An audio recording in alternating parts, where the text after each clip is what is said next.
una mga hamon. So maraming salamat po sa lahat ng mga viewers, subscriber, followers. So tayo po'y manalangin na sa Panginoon. Yes, in the name of Jesus Christ, with the power of the Holy Spirit, Ama, salamat Panginoon.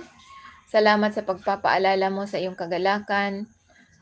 Dahil ang kagalakan ay aming lakas. Salamat Panginoon sa aming pagmuni-muni na salamat Panginoon, ikaw lamang ang nagbibigay sa amin ng kagalakan na hindi kayang ibigay ng sanlibutan.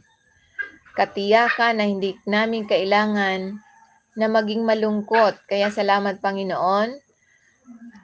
Salamat Panginoon na lagi mo kaming pinagpapala at anuman ang lahat ng aming nararanasan. Salamat Panginoon na lagi mo kaming pinapagaling ang bawat aspeto ng aming all parts of our body. Salamat Panginoon na lagi mo kaming pinapalakas, lagi mo kaming pinagpapala. Lahat ng parts ng aming katawan ay bago.